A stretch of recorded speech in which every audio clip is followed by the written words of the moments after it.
Les pays de BRICS deviennent de plus en plus puissants.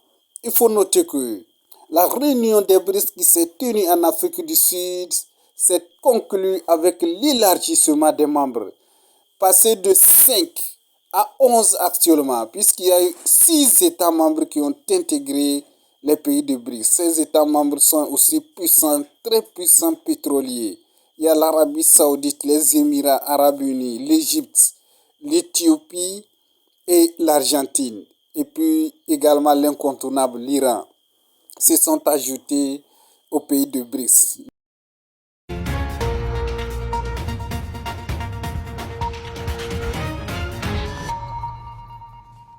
Bienvenue pour cette édition spéciale, nouvelle prise de parole depuis Johannesburg des leaders des BRICS. On va écouter d'abord le président sud-africain Cyril Ramaphosa. Il s'agit de la session inaugurale de notre sommet. C'est donc un plaisir, une joie pour moi de vous accueillir toutes et tous ici. Le partenariat des BRICS couvre 4 continents et 5 pays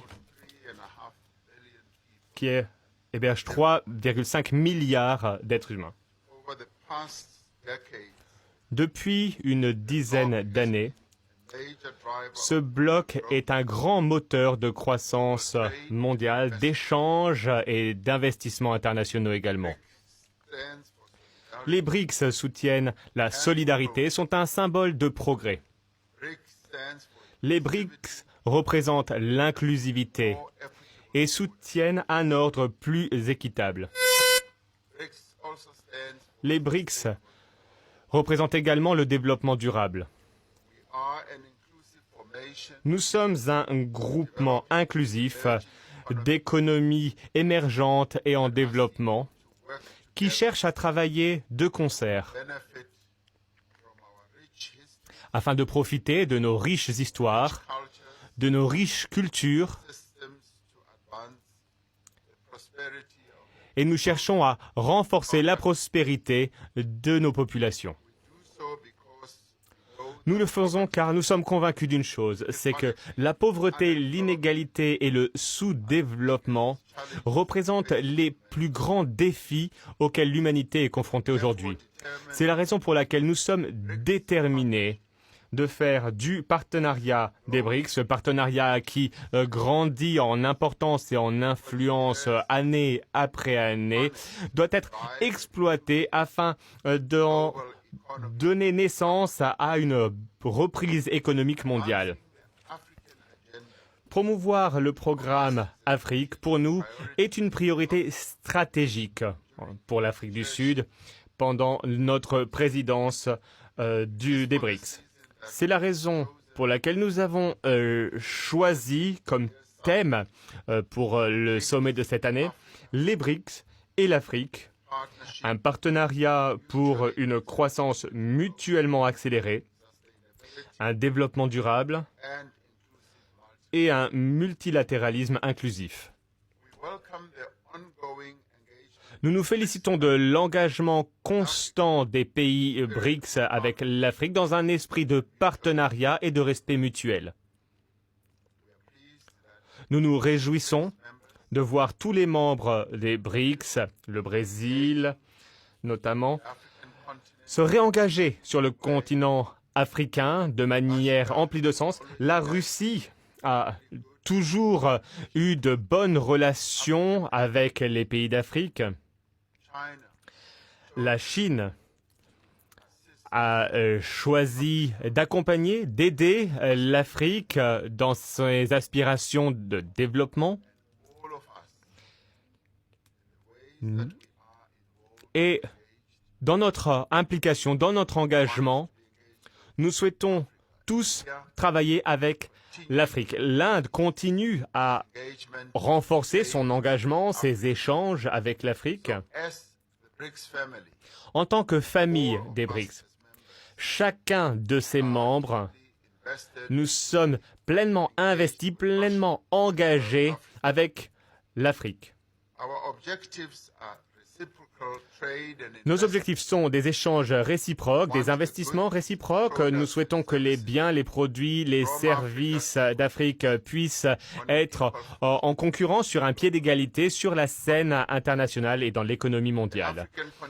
Le continent africain et la zone de libre-échange, une fois qu'elle sera mise en place, pourra bénéficier à tout le marché et générer des opportunités mutuellement bénéfiques pour les pays d'Afrique et les BRICS. En tant que nation, alors que les nations du monde sont confrontées aux impacts du changement climatique, nous devons nous assurer que la transition vers un futur résilient au climat et sobre en carbone soit juste, soit équitable. Il doit également tenir compte des différents contextes nationaux. À la lumière de cet objectif, les nations des BRICS doivent promouvoir les intérêts du Sud global et demandent aux pays industrialisés d'honorer leurs engagements et de soutenir l'action climatique entreprise par les économies en développement. Cet engagement de soutien n'a pas encore été concrétisé. Et cet engagement doit se concrétiser, doit se matérialiser aujourd'hui. La paix et la stabilité sont des préconditions pour un monde meilleur et plus équitable. Nous sommes très préoccupés par les conflits aux quatre coins du monde.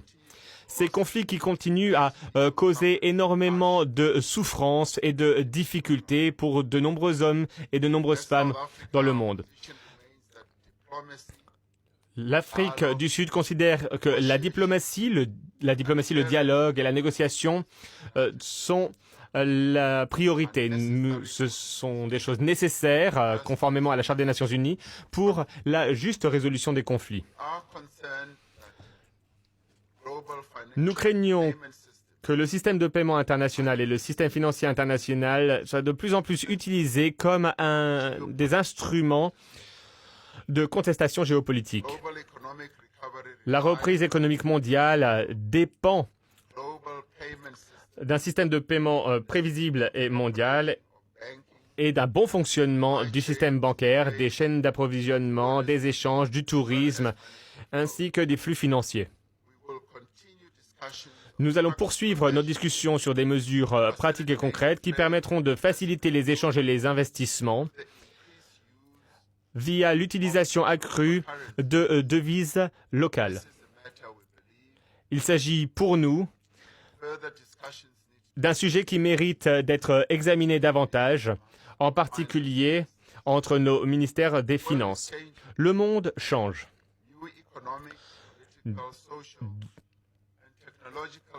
De nouvelles réalités économiques, sociales et politiques pour une plus grande coopération entre les nations sont essentielles.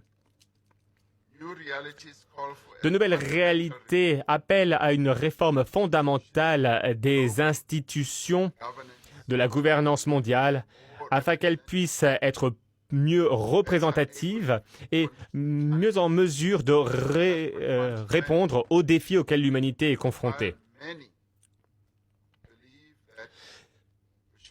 Si beaucoup pensent qu'il faut promouvoir les intérêts de tous, nous pensons que les intérêts du Sud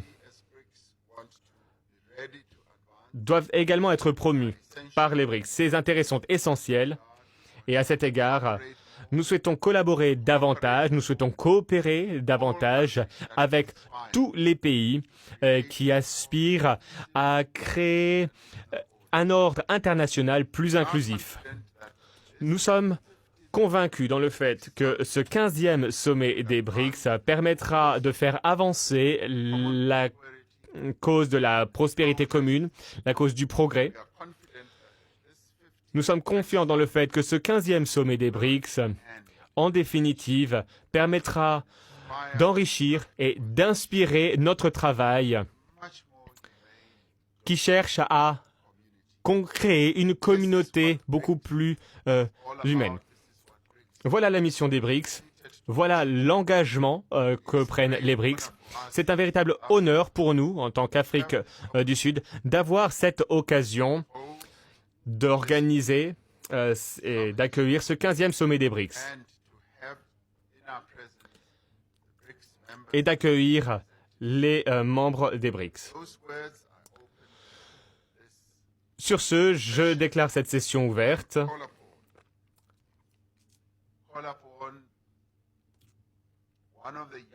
Et je donne la parole à une grande dirigeante de nos pays, un jeune dirigeant qui va également avoir l'occasion de vous souhaiter la bienvenue,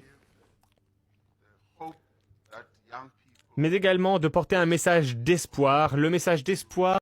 Les BRICS s'agrandissent et accueillent 6 nouveaux membres. Les 5 grandes puissances que sont le Brésil, la Russie, l'Inde, la Chine et l'Afrique du Sud sont actuellement réunis à Johannesburg pour le 15e sommet du groupe. We have decided to invite the Argentine Republic, the Arab Republic of Egypt, the Federal Democratic Republic of Ethiopia, the Islamic Republic of Iran, the Kingdom of Saudi Arabia, and the United Arab Emirates to become full members of BRICS. The membership will take effect from the 1st of January 2024. L'expansion du groupe a été décidée à l'unanimité comme le prévoit la procédure, même si le Brésil et l'Inde ont exprimé quelques résistances. Au total, une quarantaine de pays avaient demandé leur adhésion ou manifesté leur intérêt. Les BRICS produisent actuellement un quart de la richesse mondiale et rassemblent 42% de la population du globe.